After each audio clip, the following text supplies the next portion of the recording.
Hey folks, a lot of sunshine across the valley today. That warm temperature's up quite a lot. We're in the 90s almost every place. A little warmer in the west, as always. Rio Grande City at 101, while it's 86 right now on South Padre Island. But the rest of the valley in the low to mid 90s after topping out between 95 and 98 in most areas. And tomorrow, we'll be back in the same range, 95 to 98 across most of the valley. A little cooler at the beach, 88 degrees there, a little warmer in the west tomorrow, about 100 in Starr County. Could be a brief shower, but we're talking very isolated. Today there were showers just north of us, and they could have just as easily been on top of the valley, so same kind of thing tomorrow. Temperature is right about normal for this time of year. 97 is the average high, the 30-year average for here at our studios in Weslaco. But if we look at some other averages, this is McAllen. Right now the average high is 98.7. Notice how it goes down, though. By September 15th, it's down to 93.1, and by the end of September, down to 90.3. So the average high is going to drop more than 8 degrees between now and the end of September. That's for McAllen.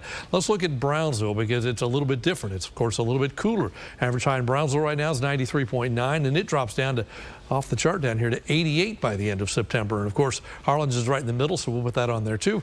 And the temperatures are right in the middle, 96.1 down to 88.4 over the course of the next 7 or 8 weeks or so. But you can see we've already topped out. We're beginning to go down. McAllen is the warmest, Brownsville the coolest, Harlingen right in the middle, geographically and weather-wise as well. A couple of showers to the north of us. We'll run this loop one more time this afternoon, right on Highway 77, right there in Kennedy County, but they moved out. And again, those could just as easily have been in the Willacy County or Cameron County as well. And I think tomorrow it's pretty quiet. Future Track suggests that maybe a brief shower shows up, but you don't see much green. I think it's a mainly dry day with maybe that one shower, not much more than that. So we're keeping that rain chance pretty small for tomorrow. And we're keeping it small for Thursday as well. In fact, we're taking it out of the forecast for Thursday. We go 10% and then dry, dry, dry after that. Just don't see much. Not much going on in Texas today, but out in the Atlantic, we have our newest tropical depression. It is number 11.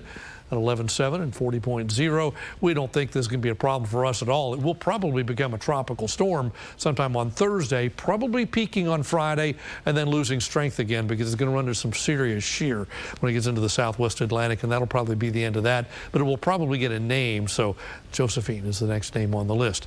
96, 97 for the weekend with at least a slight chance for a shower. So 79 tonight, mostly clear, kind of a breezy evening. Then tomorrow back to 97, breezy again and hot. That breeze feels good when it's that hot, because without it, feels even more stifling.